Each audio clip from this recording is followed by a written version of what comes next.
खट्टा खाने वाली चुड़ैल। रात को अचानक राधिका मौसी को किचन से कुछ गिरने की आवाज आई। उन्होंने बाहर निकल के देखा तो किचन में उन्हें कोई सफेद साड़ी में दिखा। वो चीख पड़ी, हे भगवान, आलतू जलालतू आई भला को टालतू, आलतू जलालतू आई भला को टालतू। राधिका मौसी को चीखते सुनकर श्रवण बाहर आता है भागते हुए। अरे माँ, क्या हुआ? क्या देख लिया? दादी माँ आ गई क्या सपने में? अरे बेटा, रसोड़े में देख तो कौन है? श्रवण रसोड़े में झांक कर देखता है और उसे कोई नहीं दिखता अंदर। अब रसोड़े में तो कोई नहीं है माँ। कोई सफेद साड़ी में नहीं है क्या? नहीं माँ, कोई भी नहीं है। चिल्लम चिल्ली की आवाज सुनकर काजल भी वहां आ जाती है। अब क्या हो गया माँ जी? अरे बेटा, रसोड़े में एक चुड़ैल थी सफेद साड़ी में। अरे क्या कर रही थी वो अंदर? अरे बताया नहीं, कल आएगी ना तो पूछ लूंगी। चुड़ैल जी, आपका क्या प्लान है? माँ जी, रात बहुत हो गई है, आपने कोई बुरा सपना देखा होगा, चलिए सो जाइए। राधिका मौसी सोने तो चली जाती है पर उनको रात भर नींद ही नहीं आती। वो कुछ भी उलझुल बातें सोचने लगती है। कहीं चुड़ैल की वजह से तो घर में टेंशन नहीं हो रहा, कहीं उसी की वजह से तो वो दादी नहीं बन पा रही। सुबह जब राधिका मौसी रसोड़े में छानबीन करती है तो पाती है कि नींबू का अचार गायब है। चुड़ैल नींबू का अचार ले गई, मुझे तो ठीक नहीं लग रहा कुछ। चुड़ैल को भी पता है कि जिंदगी का असली मजा तो खट्टे में ही है। राधिका मौसी झट से श्रवण को फोन कर देती है। बेटा, मुझे समस्या समझ में आ गई है, हमें एक तांत्रिक की जरूरत है। अरे क्या बोल रही हो माँ, तांत्रिक की क्या जरूरत है? आप पूजा पाठ तो कर ही रही हो ना। आलतू जलालतू मंत्र सारे फालतू जैसे कुछ मंत्र पढ़ो, चली जाएगी अपने आप चुड़ैल। अरे नहीं बेटा, कभी चुड़ैल को कम नहीं समझते। अरे तुझे पता भी नहीं चलेगा कि कभी वो छल करके काजल की जगह घर की बहू खुद बन जाएगी।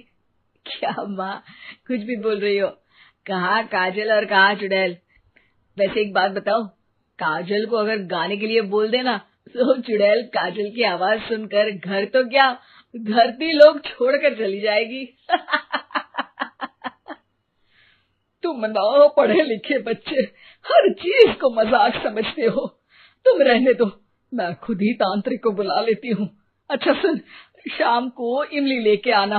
क्या है कि चटनी खाए बहुत दिन हो गए है ना? नहीं माँ, इमली तांत्रिक से ही मंगवा लो ना, आटा वगैरह भी उसी से पिसवा लेना। देखो मुझे काम करना है। श्रवण रात को कई तरह की सब्जियों के साथ माँ के कहने पे चटनी के लिए इमली भी ले आया था, लेकिन राधिका मौसी के दिमाग में अलग ही फिल्म चल रही थी। उन्हें अब सिर्फ शक ही नहीं यकीन होने लगा था कि शायद चुड़ैल ने श्रवण पर अपना जाल बिछा दिया था, जिस वजह से श्रवण उनकी बात ही नहीं मान रहा था। पर कोई नहीं, आने वाली रात में राधिका मौसी खुद तैयार हो गई चुड़ैल को पकड़ने के लिए। रुद्राक्ष की माला, तुलसी का पत्ता, हनुमान चालीसा सब हाथ के पास ही था, बस चुड़ैल का इंतजार था। और जैसा राधिका मौसी ने सोचा था वैसा ही हुआ।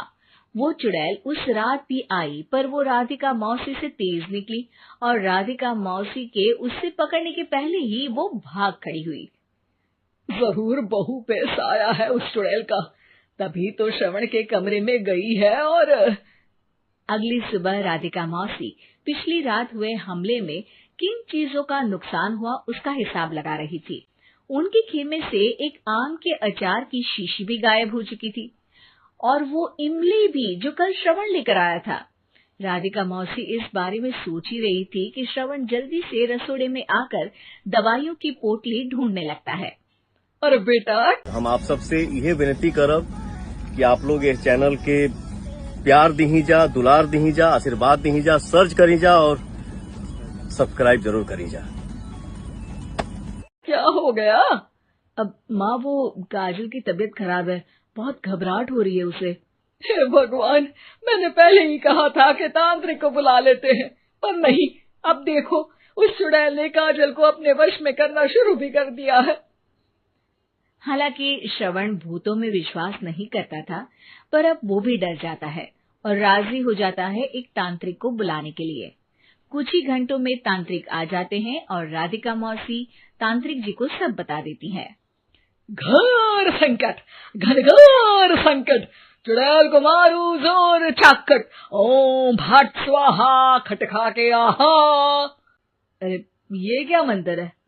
मेरे खुद के ओरिजिनल मंत्र है, कल रात को ही लिखे हैं, अच्छे लगे तो दाद चाहूंगा।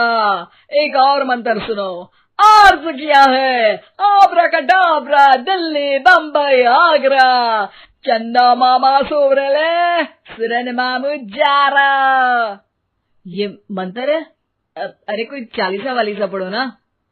वक्त कम है, 40 नहीं पड़ेंगे, 20-25 में काम चलाना पड़ेगा। अलग निरंजन जाके लंदन, मुफ्त का मंजान घिस मेरे नंदन। अरे जल्दी करो तांत्रिक जी, जल्दी करो।